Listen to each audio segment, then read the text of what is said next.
I'm Mark Kelly and Mr. Saltwater Tank, and this is Mr. Saltwater Tank TV. I'm Mark Kelly and Mr. Saltwater Tank, and this is Mr. Saltwater Tank TV. Ooh, Instagram update. I'm Mark Kelly and Mr. Saltwater Tank, and this is Mr. Saltwater Tank TV. Murfreesboro Aquatics just got in a shipment. Do you want some coral? Yes. Sorry about that. I'm a little out of practice. It's been a while since I've posted a video, which those of you on my Facebook fan page always are constantly reminding me in a not so gentle type of way. That's okay. I appreciate it. I actually enjoy the heckling and the back and forth. Now, where have I been? Because it has been a while. Well, I've been designing tanks, designing systems, building systems. However, now I'm home for more than a week at a time, which means it's time to give you an update on my 450-gallon tank. Last time you saw my new tank, the 20-inch Synergy box was going in and I was vacuuming out the inside of the tank. That meant it was time to lay down the shallow sand bed and aquascape. I reused my Real Reef rock and I used a Real Reef branch rock to lift the aquascape off the sand bed. The result is lots of caves and tunnels for fish to swim through and better flow around and underneath my rocks.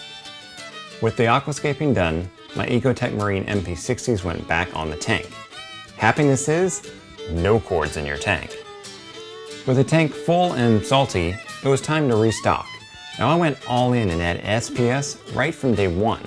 The corals didn't blink an eye, and they're all encrusting nicely.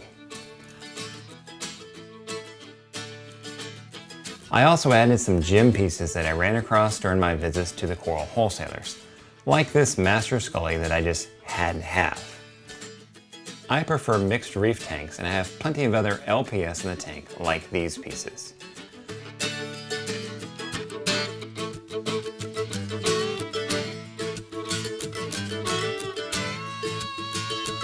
Of course, I have a Zoa garden started, and I took a different route in this tank and also started a Gonapora garden too. All these Gonids are doing well and they're starting to fill in. Now, corals are nice, and recently I've fallen back into love with the fish side of saltwater tanks. Legacy fish like my blonde Naso tang that I've had for 4 years, my Pro Aquatics blacker ice clowns, and my whitetail bristletoothed tang all went into the tank and continue to thrive. My juvenile Atlantic blue tang is trying to make the switch to an adult coloration, but it's not quite there yet. The crosshatch triggers are doing well, and I decided to take a different risk and put in an Achilles gold rim hybrid tang. I've fallen in love with this fish as it's quite striking and very well behaved. I could stare at this fish all day long. My black tang is still doing well, still catches my eye, and has grown a lot in size. Here's a look at some of the other fish in my tank.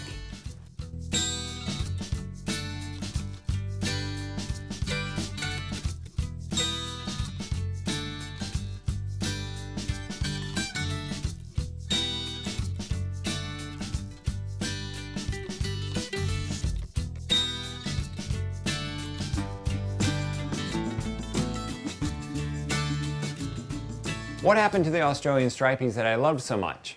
Well, they decided that they liked meat corals, and they proceeded to destroy, not nip, destroy every single meat coral in my tank. Therefore, they went bye-bye.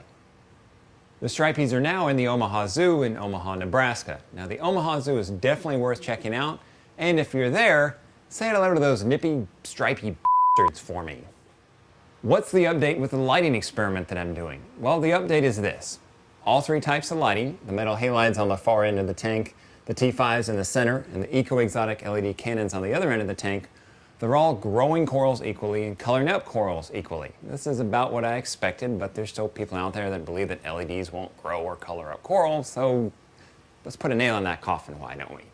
I will say that I miss having all LEDs all over my tank because, well, late at night when you have those actinic lights on, you get that blue glow.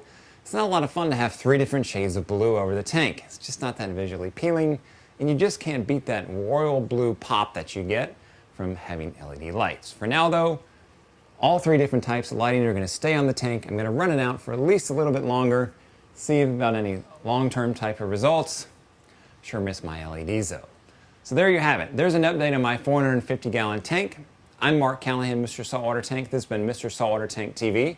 Till next time, have a good one, enjoy your tanks, and know your tank personality. I'm gonna go stare at some coral and fish. Hey buddy, how you doing? How you doing?